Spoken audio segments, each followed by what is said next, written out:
Kita bersama dengan Ketua Komisi Kejaksaan Barita Simanjuntak yang telah bergabung lewat sambungan Zoom. Selamat sore Pak Barita. Selamat sore Mas Ibrahim, selamat sore pemirsa.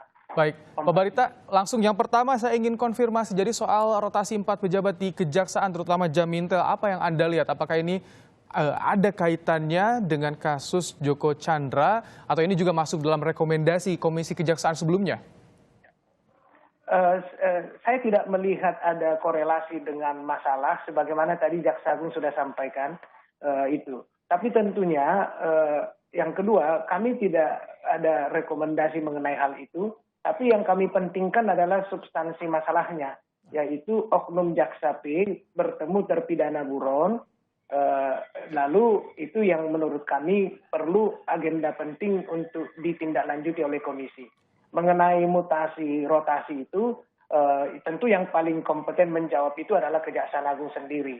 Karena beberapa pejabat yang diganti kami kira cukup kompeten sesuai harapan kita juga seperti Jaksa Agung Muda Pidana Umum Fadil Jumhana itu memang sangat tepat menurut kami di posisi itu. Baik, Pak Barita, soal pemeriksaan Jaksa Pinangki, jadi bagaimana? Ini sudah 2 kali mangkir nih, bagaimana kelanjutannya Pak Barita?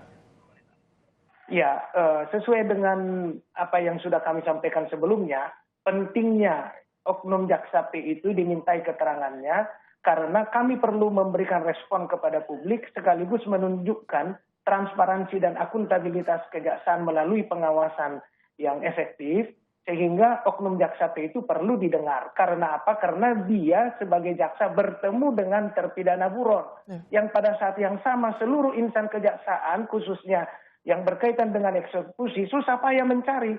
Kenapa dia bisa bertemu bebas lalu foto-foto? Kan ada kaitan dan rentetan peristiwa kemudian ketika terpidana buron itu datang masuk keluar Indonesia lalu mengurus beberapa kepentingan. Nah, itu kan harus dikelirkan. Jangan sampai oknum Jaksa P itu dugaan pelanggaran hukum yang dilakukan kita tidak lanjuti. Itu pentingnya, Mas. Sampai saat ini belum diperiksa Pak ya? Nah, kalau tidak diizinkan oleh Jamwas. Ya, kalau informasinya, kami kan sudah menerima informasi dari Jaksa Agung Muda Pengawasan bahwa sudah dilakukan pemeriksaan. Sebagai tindak lanjutnya kami juga tentu meminta laporan hasil pemeriksaan. Laporan hasil pemeriksaan itu penting bagi kami untuk kami bisa memastikan bahwa substansi laporan pengaduan MAKI, Masyarakat Anti Korupsi Indonesia, sudah terakomodir atau terjawab sehingga kami bisa memberi respon. Nah, ini kan hal yang sangat serius. Itu laporan pemeriksaan yang juga ditunggu. Tapi saya ingin tanya dulu, tadi MAKI sudah menyampaikan dokumen dugaan gratifikasi. Komisi Kejaksaan sudah menerimanya? Kami belum menerima itu. Mungkin saja MAKI menyampaikannya ke Jaksa Agung Muda Pidana Khusus karena sedang diteliti di sana kan. Jadi itu bagian dari proses hukum tentang tindak pidana khusus. Sebab ini kan ada 3 ranah hukum yang saling bersamaan nih. Pertama hukum administrasi, yaitu pergi ke luar negeri tanpa izin pimpinan. Dan itu sudah dijatuhkan sanksinya pencopotan jabatan struktural. Tapi jangan lupa ada ranah yang kedua Mas Ibrahim, yaitu pidana umum. Bertemu terpidana buron, ya itu kan tidak boleh, harus bertemu dalam rangka mengeksekusi, menangkap atau melaporkan.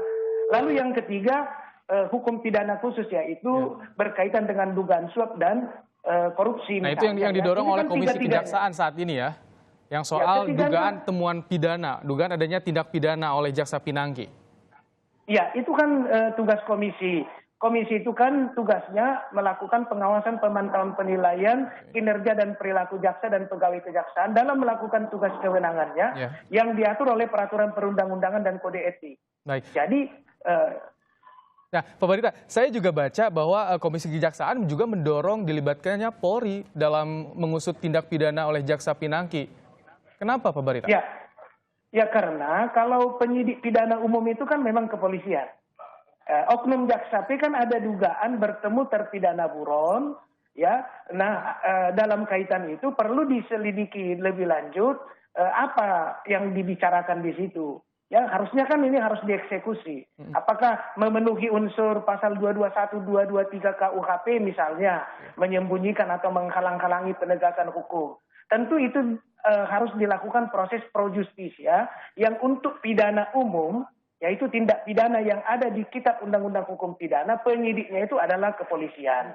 Kalau untuk pidana khusus memang kejaksaan memiliki kewenangan. Jadi sudah tepat itu diteliti untuk ditindaklanjuti oleh Jampitsus. Baik. Nah, hukum administrasinya oleh pengawas internal itu sudah dilakukan dengan pencopotan jabatan struktural. Tapi kan tidak bisa berhenti di situ saja. Makanya kalau komisi mendapatkan laporan hasil pemeriksaan dan keterangan ya oknum jaksa P itu, kita bisa melihat perkembangannya dan memberi jawaban kepada pelapor dan kepada publik bahwa penegakan hukum di kejaksaan itu berjalan konsisten, transparan, dan akuntabel. Saya ingin tekankan, jadi kapan nih Komisi Kejaksaan akan meminta kembali laporan hasil pemeriksaan Jaksa Pinangki ini? Karena polisi juga masih bergerak, kejaksaan juga bergerak nih.